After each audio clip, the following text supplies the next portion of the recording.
7:01 y estamos en contacto ya con Max Frick, quien está en la región de Los Ríos, para contarnos de todas las pericias que se han realizado para intentar ubicar el cuerpo de Julia Chuñil al interior del predio La Fritz y de paso también de la formalización de cargos en contra de los 3 hijos de Julia Chuñil y el ex yerno, donde además, Max, se revelaron testimonios que no dejan de sorprender y además relatan una historia, una vida llena de violencia, ¿no? Buenos días.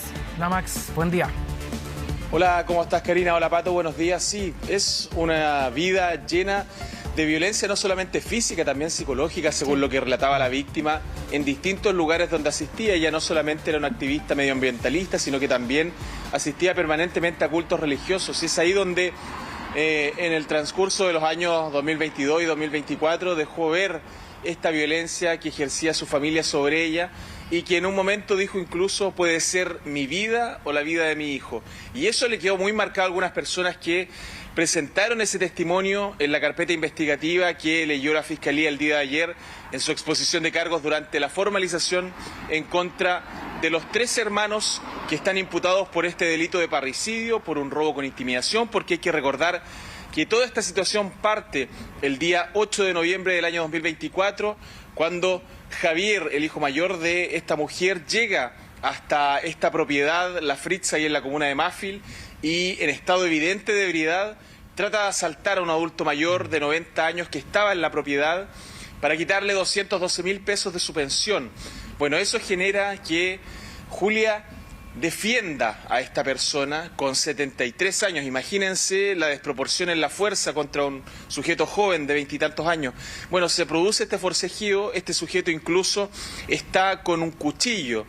La víctima de 73 años lo desarma, logra quitarle el cuchillo y esto ya finalmente redunda en golpes que le da a su hijo y finalmente termina asfixiándola en la entrada del domicilio, pero ya fuera de esta casa que está ubicada ahí en esa parcela. Todo esto ante la mirada atónita de sus 2 hermanos, quienes, según la Fiscalía, pudieron evitar este delito porque lo presenciaron, pudieron haber hecho algo. Por eso también les corresponde la autoría en estos delitos que les imputó la Fiscalía. Y además después se ponen de acuerdo para planificar todo lo que sería el ocultamiento del cuerpo, e incluso Janet, que es la hermana que vivía con Julia, con su madre, es la que va a hacer esta falsa denuncia por presunta desgracia. Y es en ese contexto que se va configurando toda esta situación en la cual estos sujetos, según este puzzle que ha armado la Fiscalía en base a varios testimonios, estarían implicados en la muerte de ella. Pero lamentablemente las labores de rastreo en el fondo han sido, hasta ahora, por lo menos la información que tenemos, puede que haya cambiado esto y la Fiscalía tenga nuevos antecedentes, no han sido fructíferos y no se ha podido dar con el cuerpo de ella. Escuchemos declaraciones que dan cuenta de toda esta situación lamentable que vivía esta víctima ahí en la comuna de Mafil, violencia ejercida principalmente de parte de su familia. En primer lugar, había dicho que la vida en su casa era un infierno, que estaba amenazada de muerte por uno de sus hijos y que era su vida o la de su hijo. En 2 ocasiones distintas, en 2 iglesias del sector, la señora Julia Chuñil había pedido una oración por su vida. Le había pedido a las personas de ambas iglesias que oraran por ella porque ella sentía que estaba siendo amenazada por uno de sus hijos. Era tanto el miedo de doña Julia en el domicilio en el cual ella vivía que pidió que oraran porque sentía que era su vida o la de su hijo. Bueno, este testimonio que menciona la abogada, Max, pudiera ser clave en la medida también de que en las próximas horas pueda haber alguna persona que sea parte del culto religioso y que corrobore también esta información. Sería fundamental conocer el testimonio de alguna de las personas que asistió a esta comunidad religiosa y que dicen haber sido testigos de cómo ella ni siquiera es que relatara un hecho de violencia, sino que les dijera que iba a morir. O sea, el relato que hace la abogada respecto de lo que ella decía en el culto religioso es que ella sentía que era su vida o la de su hijo y que sentía que su hijo la podía matar, lo que es de tremenda relevancia, sobre todo para cómo se va a desarrollar la investigación. Y quiero linkearlo o unirlo con lo que pasó con este adulto mayor, que fue encontrado en el mismo predio una vez que la policía hace este operativo, en el día que fueron detenidos, y fue encontrado en condiciones de abandono, Deplorable. herido, desnutrido, en condiciones deplorables. Y hay que tener en cuenta que los hijos de Julia Chuñil, por lo menos 2 de ellos, seguían viviendo en el mismo lugar y sabían perfectamente lo que había ocurrido con él. Claro. Ahí también hay un hecho de violencia, ¿no? Que es dejar que esta persona permanezca en esa condición todo este tiempo, ¿no? Max, y esto también se puede linkear con los vecinos, que también pueden ser clave determinantes para establecer la realidad de lo que venía ocurriendo allí. Sí, nosotros pudimos conversar con algunos vecinos el día de ayer con Juan Carlos Pérez y hay un relato también de la Fiscalía que da cuenta de que desde el hecho de la comisión del crimen, el 8 de noviembre del 2024, o sea, un año ya con varios meses a la fecha, ellos seguían ejerciendo violencia psicológica en contra de este adulto mayor, lo seguían amenazando para que no hablara, para que no relatara nada, porque él claramente también era un testigo de los hechos que ocurrieron ese día y que finalmente fueron revelados por el ex yerno de la víctima de Julia Chuñil, quien fue detenido y entregó toda esta información y cooperó con esta investigación para aclarar un poco el panorama de cómo ocurrieron los hechos ese día. Pero efectivamente los vecinos nos ratificaban que existían situaciones de violencia permanentes en el fondo, que habían peleas, pero que eran muy habituales, que incluso un vecino una vez tuvo que ir a sacar a la propia Julia Chuñil, que estaba peleando con otra persona con un palo. Eran hechos que eran muy habituales. Y ayer también con Juan Carlos Pérez fuimos a los distintos cultos, a las iglesias que estaban muy cerca de ese lugar, y algunas personas nos decían que Julia Chuñil durante un tiempo asistió a esos cultos, pero que no había manifestado en esos momentos esta violencia de la cual era víctima por parte de su familia. ¿Pero por qué no fue así? Porque ella después se sumó a otra comunidad y dejó esas iglesias, y asistía a iglesias que estaban en otro lugar, que eran San José de la Mariquina. Y ahí nos relataron un equipo del matinal que fue para allá, que pudieron conversar con la persona que estaba encargada de esa iglesia y que él prefirió omitir información. Claramente en ese lugar no era cerca donde ella vivía, ella prefería ir a otro lado distante, 1 hora, 1 hora y media, para poder expresar esto y desahogarse, porque eso es lo que decían los vecinos que ella hacía, iba a los cultos a desahogarse para poder contar toda esta situación de apremio que le tocaba vivir diariamente con esta violencia que era ejercida por parte de sus hijos. La verdad, un hecho lamentable que tuvo que pasar esta mujer varios años, incluso que fue denunciado en algún momento. ¿Existía alguna denuncia de BIF? No sabemos nosotros la verdad por qué se investigó, o por qué, mejor dicho, no se investigó, la verdad. Pero ella permanentemente hacía estas denuncias de violencia intrafamiliar que sufría ahí en el fondo. Sí, Max, te queremos invitar a revisar lo que ha señalado la Fiscalía, la fiscal durante el desarrollo de la formalización, específicamente qué ocurría con estos episodios de violencia física, violencia psicológica, que se ha detallado habrían ocurrido principalmente entre los años 2022 y 2024. Escuchemos qué es lo que señala en el desarrollo de esta audiencia. Decenas de testigos dan cuenta del grave contexto de violencia en el cual vivía doña Julia Chuñil, incluyendo amenazas directas proferidas por uno de sus hijos.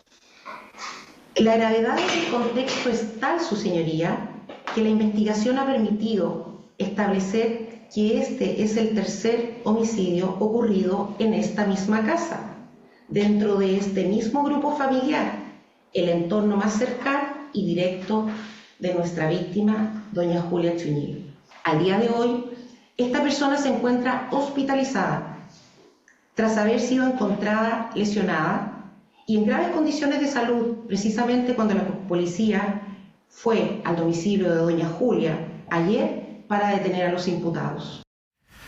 Bueno, importante el trabajo que va desarrollando la Fiscalía. Esto va a tener que ir demostrándose claramente con las pruebas, más adelante en una instancia de juicio oral, Max. Y acá hay una reconstrucción de lo que ocurrió el día, pero también de lo que ocurrió previamente y con posterioridad. Y a eso quiero apuntar en esta oportunidad, a lo que ocurre luego del crimen de Julia Chuñil, y en donde acá me quiero detener también en la figura de un perro, que se había hecho mención, del perro Cholito.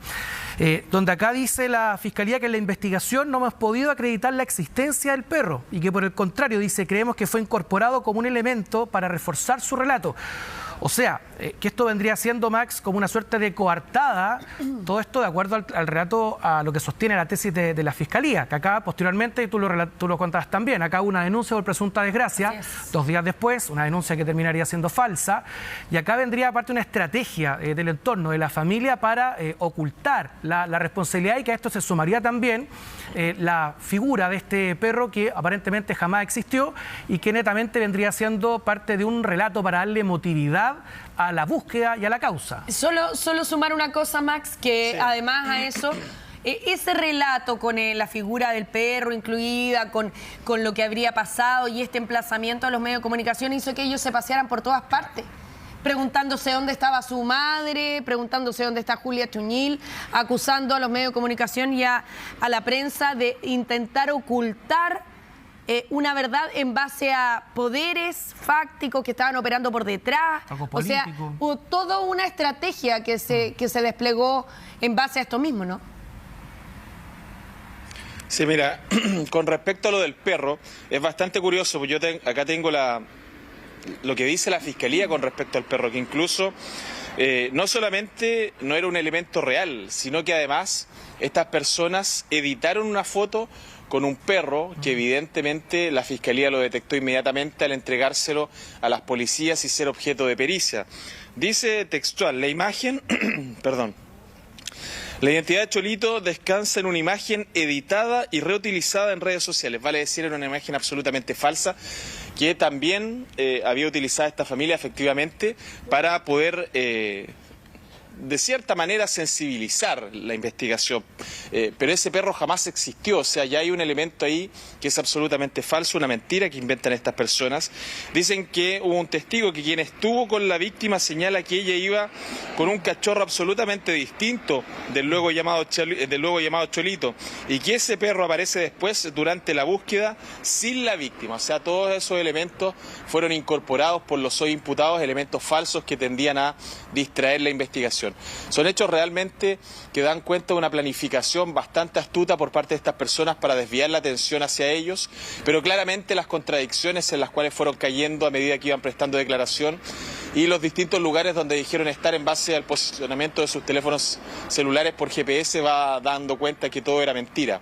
Ayer conversamos con Juan Carlos Pérez, con una persona que nos decía que efectivamente existía el conocimiento de que habitualmente Julia Chuñil iba a distintas iglesias, a cultos religiosos, a orar, y cuando daba la palabra el pastor, lo que hacía ella era desahogarse y decir efectivamente que estaba en peligro. Escuchemos lo que dijo esta vecina del sector que daba cuenta un poco de esta situación de violencia que vivía la víctima y que permanentemente manifestaba en estos cultos religiosos. En su momento dar la palabra y dar la oportunidad, y en ese momento ella se desahogó, porque cuando uno va a la iglesia uno abre su corazón y pide ayuda. Pero nunca hizo esa denuncia formal. A su hijo, ¿no? No. Porque lo que dicen es que ella mencionó que estaba en peligro su vida respecto de su hijo. Claro, sí, ella por eso pedía la oración, porque ella estaba sufriendo violencia de parte de sus hijos. Ahora, aquí lo que menciona la Fiscalía, ¿te acuerdas, Max? Que justo ayer a esta misma hora hablábamos de la importancia que iba a tener el testimonio del ex yerno, que evidentemente quedó con una medida cautelar distinta, está formalizado por una circunstancia distinta, y por lo tanto, aquí tampoco yo creo que dimensionamos qué tan masivo podía ser la denuncia de violencia en contra de los hijos de Julia Chuñil. Y lo que vino después, por parte de la Fiscalía y el Ministerio Público, es que hablaban de decenas de testimonios de los vecinos, hablando de lo mismo, de vecinos atemorizados, de vecinos que durante años no quisieron decir nada, de vecinos que temían por su vida. Y por lo tanto, hoy día se menciona a más de 10 personas que habrían entregado su testimonio respecto de lo ocurrido no solamente ese día, sino que hacia atrás también, lo que pudiera ser tremendamente relevante de aquí en adelante para el futuro de la investigación también, aun cuando la investigación todavía depende, y es un tremendo elemento, de la posibilidad de encontrar el cuerpo de Julia Chuñil lo antes posible. De ahí que se están haciendo estos esfuerzos todos los días desde primera hora de la mañana.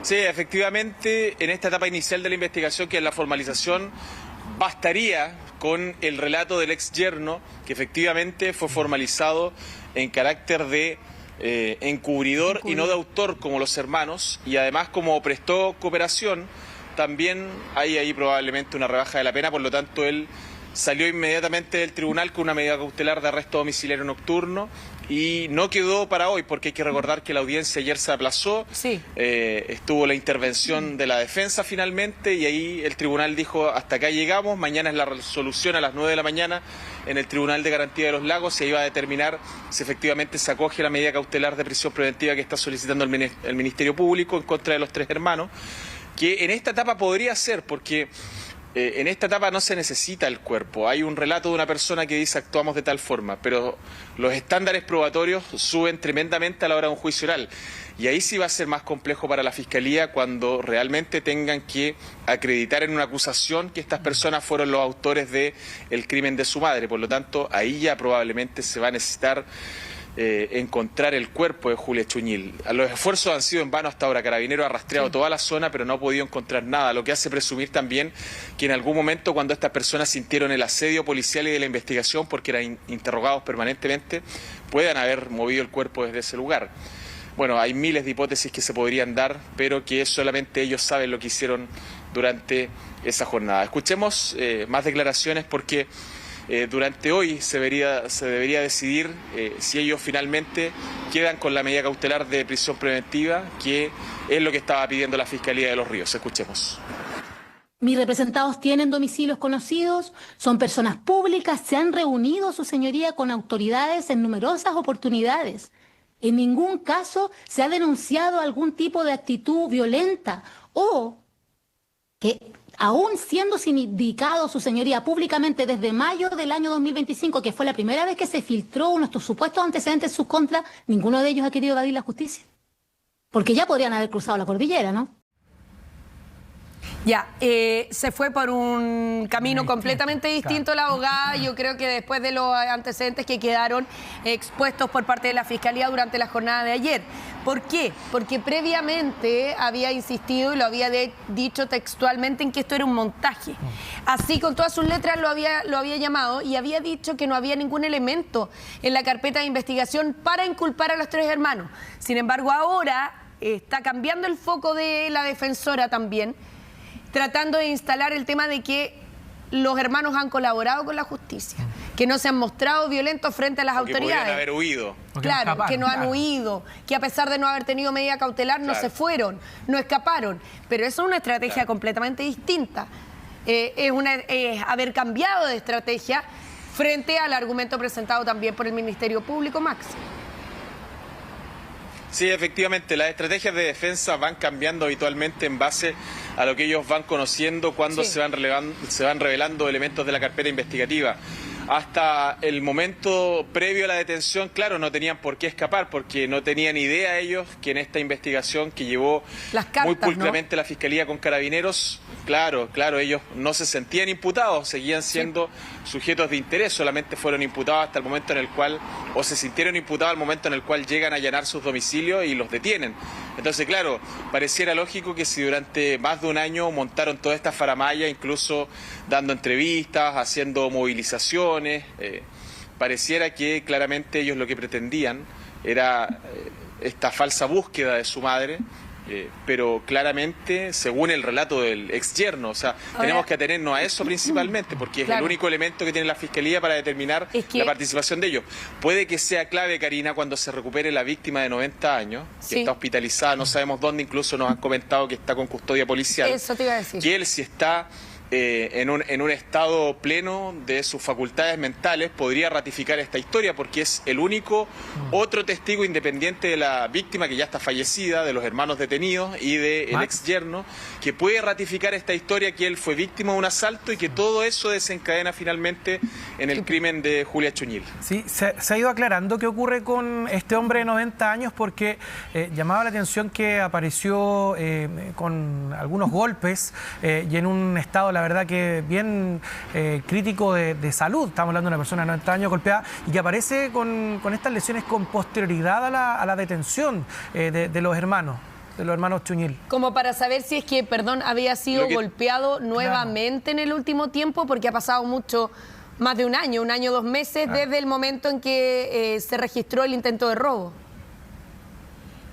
Lo que refieren las autoridades es que estaba en muy mal estado de salud, aparentemente en un estado claro de abandono, desnutrido, y la llegada de Carabineros habría sido fundamental incluso para poder llevarlo a un centro asistencial. Probablemente si lo hubiese seguido así un par de días, un par de semanas, podría haber fallecido. Lo que relata la Fiscalía es que los hostigamientos contra él siguen, pero en forma psicológica. No relatan que por lo menos haya sido golpeado. Pero eso evidentemente lo tendrá que determinar el parte médico del hospital donde está internado esta víctima de esta violencia, y que deberá determinar si efectivamente hay algún tipo de golpe que se pueda asociar a violencia física ejercida en el último tiempo. Max. Lo que sí sabemos es que no estaba en condiciones de declarar y que probablemente va a haber que esperar un tiempo para su recuperación. Y esta era una persona además a la que cuidaba Julia Chuñil durante estos últimos años. Entiendo que vivía en una media agua o en una casa de precarias condiciones a un costado de la casa de Julia Chuñil, y ella lo cuidaba. Sí, mira, ese terreno, según lo que nos han contado algunas personas, es un terreno que inicialmente la familia Chuñil se tomó. Ellos tenían un predio en otro lado, que es donde estaba viviendo otro de los hijos. Y de a poco fueron cerrando el lugar, y esta persona había sido siempre un vecino del lugar, y ellos efectivamente, Julia se hace cargo de esta persona al ver que había sido abandonado y que evidentemente ya tenía problemas de desplazamiento. Arriba de la parcela donde está la casa de Julia Chuñil, hay un predio de una familia que produce quesos, hace un montón de cosas. Y el viaje, les voy a hacer un relato que me hizo la persona que vive ahí. El viaje desde la parcela de Julia Chuñil caminando para una persona en condiciones normales es de 1 minuto, 1 minuto y medio. Es una subida, ya pueden ser 2 minutos siendo generoso. Este adulto mayor tenía tales problemas de desplazamiento que ellos nos decían que aproximadamente al salir de su casa, que estaba dentro de la parcela, y hacer esta misma ruta que a nosotros nos toma 1 o 2 minutos, él se demoraba 1 hora caminando. Imagínense los problemas de desplazamiento que tenía esta persona. Claro, o sea, es evidente, ¿no? Y aquí lo que llama la atención también es cómo durante todo este tiempo hubo esta frialdad, como para dejarlo en ese lugar sin siquiera sabiendo que en este tiempo él ha vivido siempre ahí, que ha vivido a un costado de la casa de Julia Chuñil, que además le trataron de robar su pensión. También es válido, perdón, preguntarse si es que no han seguido robándole la pensión en este año, 2 meses que ha pasado, ¿no? No hay cómo acreditar eso en este minuto de la investigación, pero a lo mejor existe ese robo de manera constante, claro, y puede que no haya sido la primera vez, Max. No sé si hay algún antecedente de aquello. No, con respecto a eso no tenemos antecedentes, pero nosotros sí nos imaginamos que por el cuidado que ejercía Julia Chuñil, seguramente ella era la que lo acompañaba a cobrar la pensión, porque no hay ni una posibilidad que él se pudiera desplazar solo. Claro, así. Entonces, a lo mejor esta pensión se pudo haber seguido cobrando con algún falso poder notarial y con la cédula de identidad de la víctima. Habría que ratificar todos esos antecedentes, claro, pero podría ¿qué ha pasado ser, no es descabellado pensarlo. Claro, ¿y qué ha pasado después de que desapareció? Puede ser que ellos lo hayan seguido cobrando. Claro, de todas maneras. Claro, perfectamente. Pero de llevarlo a él a cobrarlo es muy difícil. Ahora, otro aspecto que también genera mucha sorpresa, ¿no? Todo esto en base a los antecedentes de cómo expone el caso la Fiscalía. Hablando de la frialdad, acá se señala puntualmente que en el caso de Javier es quien da muerte a Julia Chuñil. Y llama la atención además que el resto de los integrantes de la familia, sus propios hermanos, los hijos de Julia Chuñil, no hayan, Max, decidido intervenir, no hicieron absolutamente nada por evitar el crimen. Por eso es que ellos igualmente son o están en calidad de autores. Y a eso se suma, esto ya es lo último, lo más grave que termina ocurriendo, pero previamente también se señala un historial en donde acá aparentemente nadie cuidó de Julia, nadie se preocupó por ella. Acá se ha hablado mucho de lo que se denomina a veces un pacto de silencio, pero acá aparentemente es mucho más que eso, Max. Acá habría existido tal vez una suerte de amenaza o amedrentamiento de parte de, no sé si puntualmente de Javier, o de uno de los hermanos, hacia el resto, ¿no? Y que eso es lo que lo habría tenido atemorizados, tal vez. Mira, sin querer bajarle el perfil, pero llamando la atención nosotros es que efectivamente que acá Javier finalmente nadie intervino. Es la... Sí, Javier Troncoso Chuñil es el que llega en estado de herida. Aparentemente era el más violento de todos los hermanos. Le tenían temor, eso es conocido en el sector. Y él cuando asfixia a su madre, efectivamente fue en presencia de su hermano. La pelea comienza dentro de la casa, que es donde intenta robarle el dinero de esta pensión al adulto mayor, pero la pelea termina fuera de la casa. Es en ese momento cuando Julia Chuñil lo desarma, le quita el cuchillo, se producen algunas lesiones, por eso que queda sangre en el lugar. Y los hermanos se mantienen siempre dentro de la casa, nunca salen. Y eso es lo que reprocha la Fiscalía. La Fiscalía dice, ellos pudieron perfectamente, al ver que esta pelea y este robo que se inicia dentro de la casa, haber detenido el hecho. Y posteriormente, cuando ya ocurre el crimen, que es todo esto en base al relato del ex yerno, tenemos que tener ese antecedente, es el único que relata estos hechos. Ellos podrían haber salido y haber detenido esto. Sí. Pero peor aún, cuando ya ocurre, lo que tendrían que haber hecho es haber llamado a la policía y haber notificado el crimen. Pero claro, son intimidados por este sujeto y urden todo este plan, en el cual es muy detallada la Fiscalía el relato. Dice que Pablo la toma de los pies y que Javier la toma de las manos, la suben a una camioneta, lo llevan a un lugar donde la mantienen oculta. No inhuman ilegalmente el cuerpo esa misma noche. Diseñan una suerte de féretro, una caja de madera en donde ponen el cuerpo de Julia Chuñil y posteriormente la inhuman ilegalmente en algún sector de esa parcela. 2 días después ven la estrategia de cómo hacer que la policía se despistara y envían a Janet a una comisaría a presentar una denuncia por presunta desgracia porque, según ellos, su madre habría salido con este perro Cholito que nunca existió según la Fiscalía porque las imágenes son totalmente falsas y adulteradas y nunca volvió. Y ahí claramente ya se constituye este delito de autoría de parricidio porque claramente colaboran en la desaparición de su madre. No solamente es válido preguntarse por qué no interviene el resto de los hijos para evitar la muerte de la madre, sino también es válido preguntarse por qué después nadie cuenta a las autoridades lo que realmente ocurrió. ¿Por qué no existe ni una gota de arrepentimiento en ninguno de ellos 3? Como para ir donde las autoridades y contar qué era lo que realmente había ocurrido. ¿Cómo no hay un remordimiento durante 1 año, 2 meses? ¿No? Incluso, Max, dentro de este relato la Fiscalía señala que ellos comienzan a comportarse como herederos. Javier. Sí, bueno, comienzan a deshacerse de algunos bienes, comienzan a vender algunas cosas y se empiezan a repartir el dinero, efectivamente.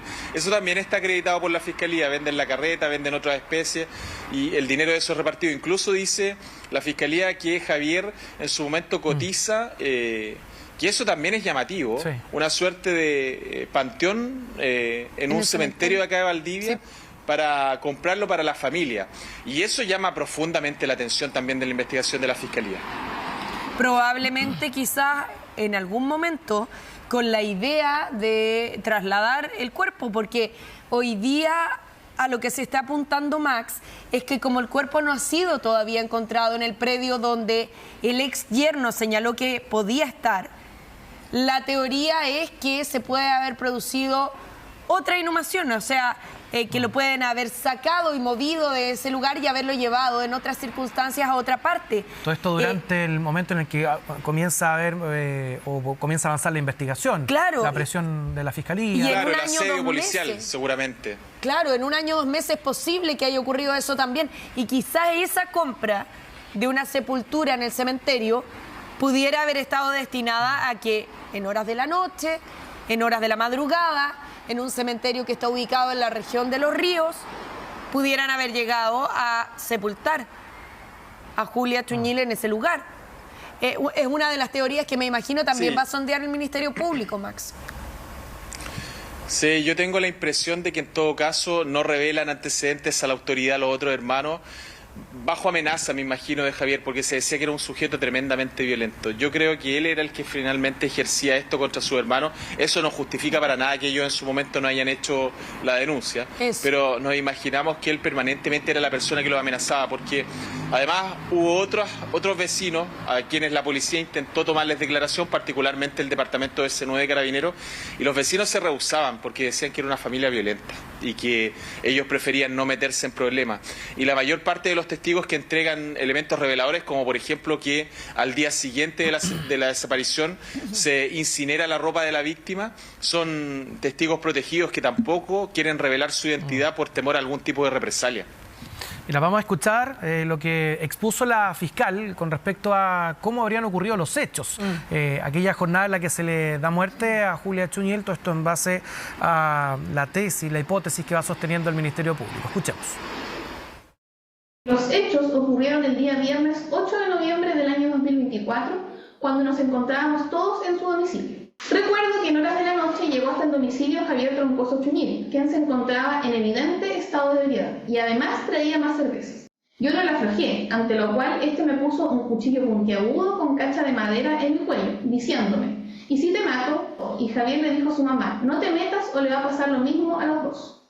La pelea continuó a golpes en el exterior del domicilio, lugar donde pude ver cuando Javier comenzó a ahorcar con sus propias manos a la señora Julia, presionándola contra la pared de la bodega. Al presenciar estos hechos y por temor, ya que Javier me agredió en reiteradas ocasiones, solo tenía que esconderme dentro de la casa y mandar a acostar a mis hijos para que no presenciaran lo ocurrido, para trasladarla a pulso, momento en el cual la pierdo de vista. Esto es a la altura de la camioneta roja que se encuentra estacionada en la casa, donde no pude ver finalmente dónde ocultaron el cuerpo. Siempre guardé silencio por el miedo que le tengo a Javier, ya que me ha golpeado en muchas ocasiones, especialmente cuando se encuentra bajo los efectos del alcohol. Además, nos amenazó de muerte en caso de que habláramos sobre lo ocurrido. Claro, hay gran, o al menos manifiesta gran claridad o precisión de cómo habrían ocurrido los hechos en la Fiscalía. Max, otro punto que también quería hacer hincapié, todo esto partiendo de la base de lo cortito, que... ella también hace hincapié en la violencia de Javier. Claro. Sí, particularmente que eso es lo que han destacado mucho, que era una persona que al parecer le tenía mucho temor en ese sector, no solo en la familia, sino en el sector en general. Tomando además el punto, todo esto, teniendo en cuenta lo que dice el Ministerio Público, que acá habría existido una idea de crear una historia, un relato, todo esto para desviar la atención de los medios. Claro. También se ha puesto en duda, Max, lo que ocurre con el rol de activista medioambiental de Julia Echuñil. De hecho, señalan que la presión llegó a tal punto que el Ministerio Público tuvo que investigar la causa con estándares del protocolo de Escazú, donde debieron designar incluso a un fiscal especial contra delitos del medio ambiente para ver qué ocurría finalmente con esta arista, que es la que se estaba dando a entender, donde acá había o se insinuaban posibles ribetes de índole político, donde se señalaba que se le quería callar o silenciar, pero finalmente, Max, acá la evidencia, las pruebas, contradicciones, terminaron volcando todo hacia la misma familia, de que acá esto, la responsabilidad aparentemente recaía solo en la familia. Y al parecer, perdón, Max, nunca ella fue dirigente medioambiental tampoco. No, lo que cumplía era una suerte de rol activista en el sector. Eso sí dicen los vecinos, claro, que estaba siempre muy preocupada del medio ambiente, que colaboraba permanentemente con otros vecinos, pero no era una persona que tú dijeras, no, movilizaba masas, no tenía nada que ver con eso. En su rol de vecina del sector, era una persona preocupada del medio ambiente. Eso era lo que decían los vecinos. No sé, un ejemplo simple, botaban un papel, ella iba, lo recogía, lo botaba a un basurero. Era una persona preocupada de su entorno, como es la mayoría del pueblo mapuche. Son personas que valoran mucho su entorno. Claro, pero no, claro, pero es una de las tesis que trató de armar el grupo de hermanos para desviar la atención de la investigación que iba hacia ellos. Claro, y por eso es que además, y esto es lo que se va a investigar más adelante, también asoma la figura de una ONG y también hace eco justamente de lo que ocurre con esta figura de lo que se intentaba instalar de Julia Echuñil como una activista medioambiental en términos más macro y que además habría ido recopilando otros antecedentes. Todo esto además viéndolo con fines, de alguna manera, fines políticos, que es lo que se intentó dar cuenta en un momento, donde acá incluso autoridades de gobierno que se reunieron con la familia de Julia Echuñil, claramente sin saberlo eventualmente cuál sería lo que ellos podrían haber sido los mismos responsables. Igual llama la atención, no sé si a ustedes les llama la atención, les hago la pregunta al aire a los dos, pero a mí me llama la atención cómo hay instituciones que no chequearon quizá mayormente la historia que había detrás, porque aquí hay instituciones que avalaron la versión que entregaron los hijos durante mucho tiempo Y uno pudiera esperar que, como se trata de instituciones, pudiera haber una labor mayor en términos de que se realice alguna investigación de inteligencia, algún sondeo de fondo respecto de si era verdad o no era verdad esta historia. Yo creo que aquí nunca se puso en tela de juicio la posibilidad de que la historia fuera mentira. Es que también se apelaba a la buena fe en algún caso. Claro, pero el problema creer, es que las de promover instituciones... una búsqueda. Claro, pero las instituciones no pueden solo depender No se de la pueden buena abanderar, fe. claro. Claro, y no solo depender de la buena fe. A lo mejor faltó un poco de distancia. Solo voy a contar una cosa. No voy a decir nombres porque no es el sentido, pero hay medios periodísticos donde hay personas que se reunieron con los hijos de Julia Chuñil para hacerles entrevistas y notaron que había algo raro y lo hicieron ver a algunas personas. Evidentemente esas personas que intentaban hacer la entrevista no fueron tomadas en cuenta porque era muy extraño plantearlo en ese minuto, pero esas personas, según la información que me ha llegado a mí, habrían notado ciertas incongruencias en el relato.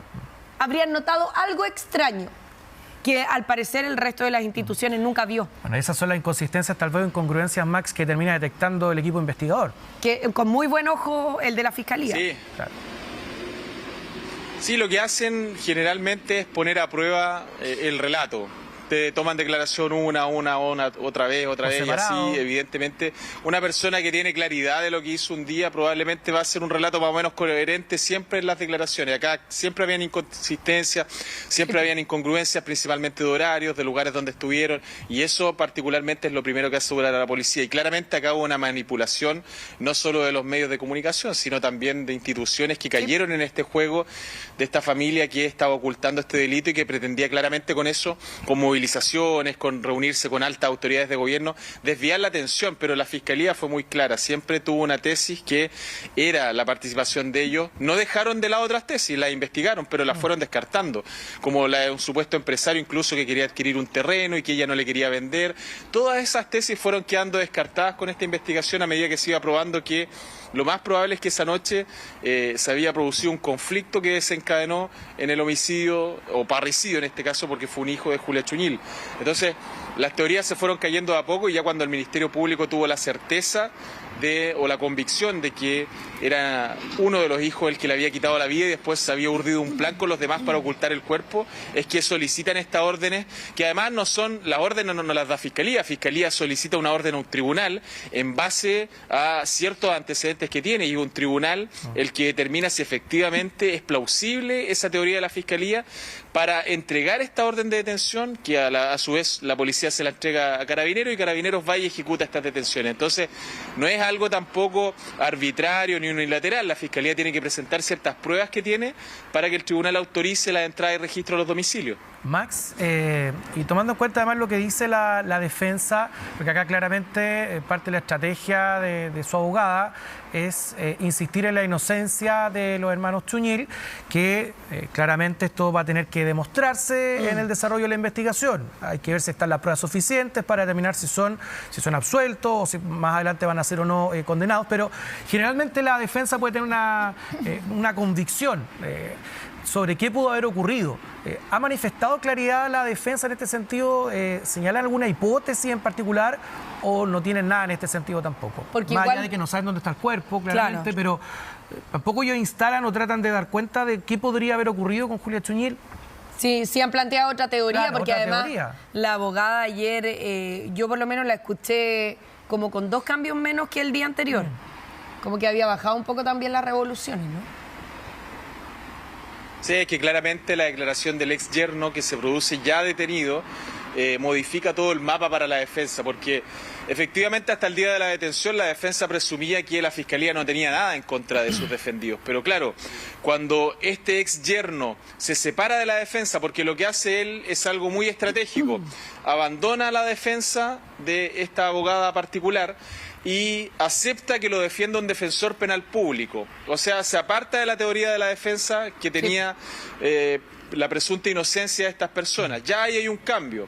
¿Por qué lo hace? Claramente porque estaba cooperando con la investigación y claramente la abogada ya, teniendo en cuenta todos los elementos de la carpeta investigativa que presentó la Fiscalía el día de ayer, claramente tenía que modificar la estrategia de defensa porque ya la carpeta investigativa tiene a una persona que señala a los 3 hermanos como los autores de este crimen, a Javier como la persona que asfixia a la víctima, que intenta robarle al adulto mayor, que posteriormente organiza a todos los hermanos para este plan, que con Pablo hace la inhumación ilegal, que Janet después hace la presunta desgracia. Entonces, claro, ya el panorama ahí para ella cambia porque hay un testigo clave que estuvo en el lugar y que, bueno, habrá que acreditar también la veracidad de su relato, pero aparentemente es un relato real. Y el único que lo puede ratificar, ya lo decíamos, lamentablemente, es este adulto mayor que no sabemos aún si está en condiciones para declarar porque fue llevado en muy mal estado de salud hasta un centro hospitalario donde incluso...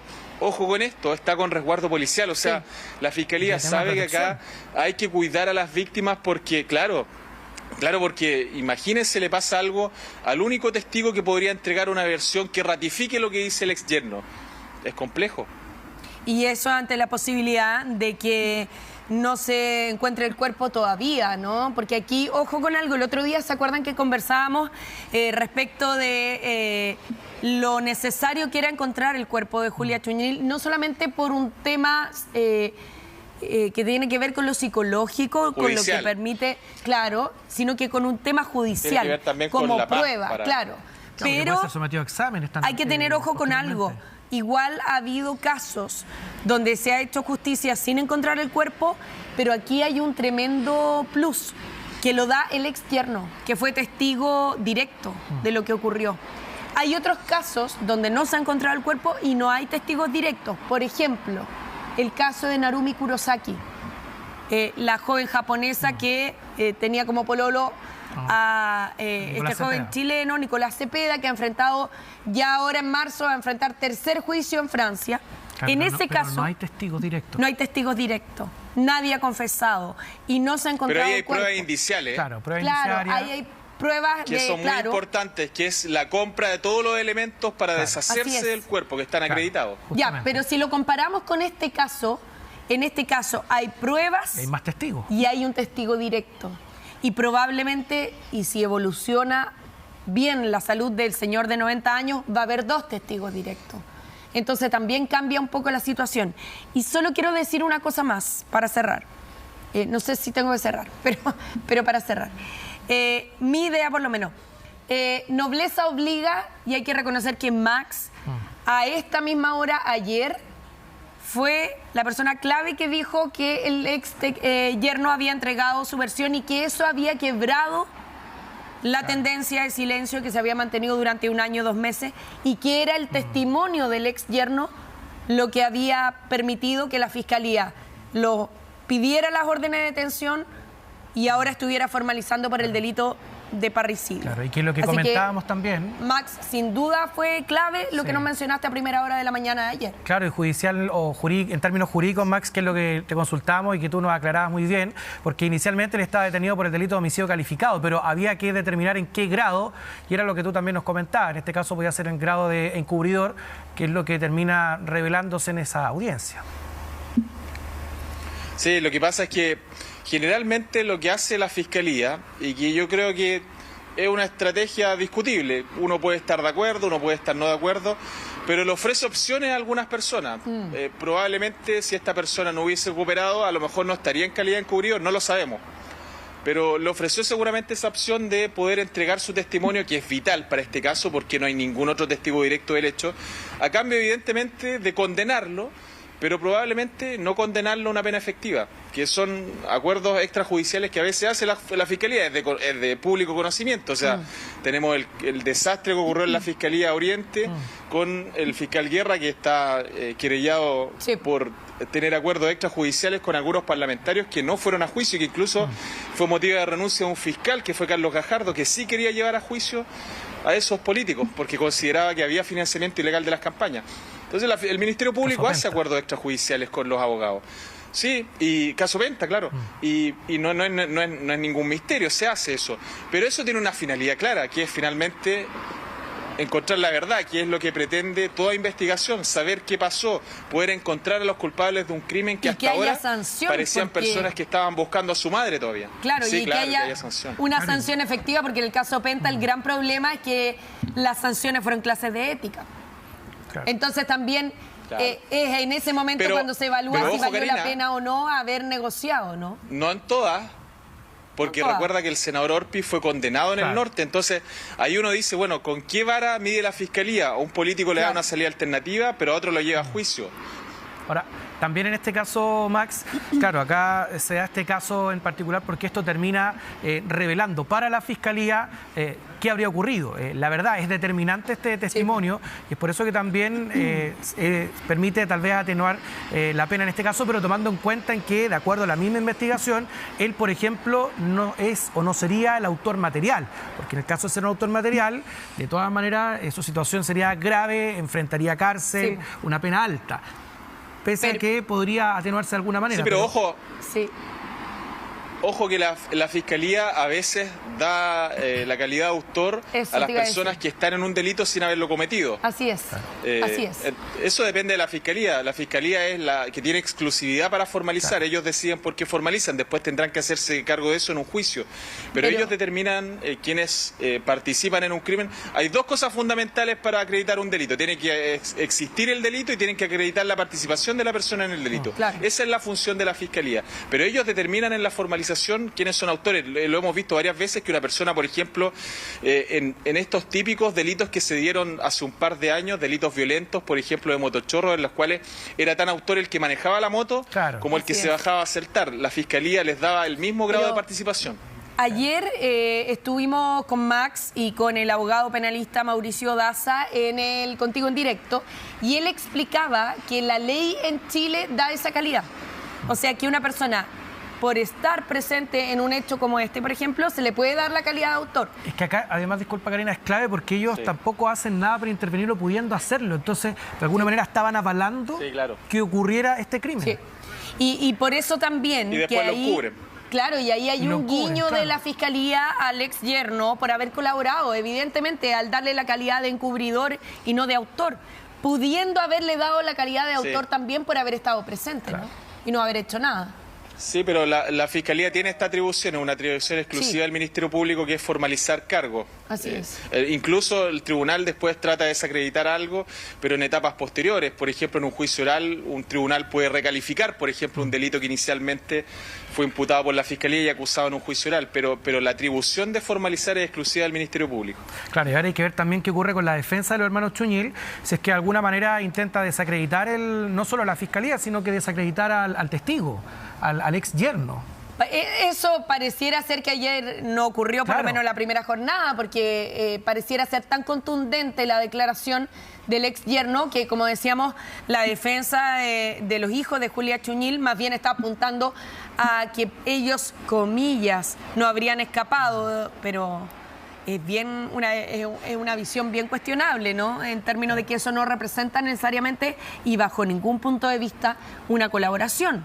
O sea, pareciera ser que va por ahí la abogada defensora. Yo creo, Karina, que a la defensa se le cayó. Claro. Sí, yo creo que a la defensa se le cayó toda la estrategia de defensa con este testimonio que ellos no tenían en consideración del ex yerno. Y hoy en día seguramente están pensando en algo ya que va a ser posterior, porque lo más probable es que hoy a las 9 de la mañana el Tribunal de Garantía de los Lagos ratifique la solicitud que hizo el Ministerio Público de la prisión preventiva. Ya deben estar pensando ya en una etapa posterior, porque claramente esa declaración les desarmó todo el mapa en cuanto a su estrategia de defensa. Claro. O que se siga apelando a que no está el cuerpo. Claro. Mientras tanto no hay cuerpo, no hay delito. Más allá de las pruebas que pueda tener la Fiscalía con un testigo clave. Ahora, solo para transparentar, pero yo creo que al final, a la larga, este es un caso que ha conmovido al país completo. Nos ha dejado a nosotros sorprendidos, ha dejado el giro que tomó y la historia, lo que había para atrás, cómo se ejercía la violencia, la frialdad de las personas involucradas. De verdad, ha sido una situación que yo no conozco a nadie que no haya comentado este tema en las últimas 24 horas, porque es impresionante el giro que ha tomado el caso y sin duda hoy día a lo mejor vamos a ver la resolución, pero vamos a seguir conociendo más detalles de lo que puede haber ocurrido con Julia Chuñil. Y en especial quienes se sensibilizaron con la causa, quienes la promovieron además en redes. Sin duda, hay un sentimiento de haberse sentido engañados también por este tema.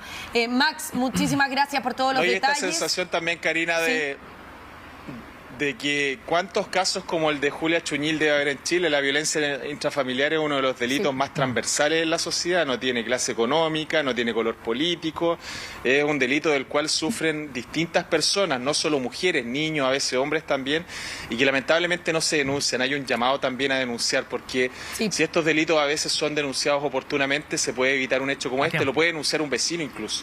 Antes estos delitos eran de atribución exclusiva de las víctimas que sufrían los delitos. Eso se modificó y ahora cualquier persona puede denunciar si sabe que otra persona, un vecino, un amigo, un familiar está sufriendo violencia intrafamiliar. Bien, Max, muchas gracias. Vamos a mantenernos al tanto de lo que va ocurriendo durante esta jornada y con las diligencias que lleva adelante la policía. Muchas gracias. Que tenga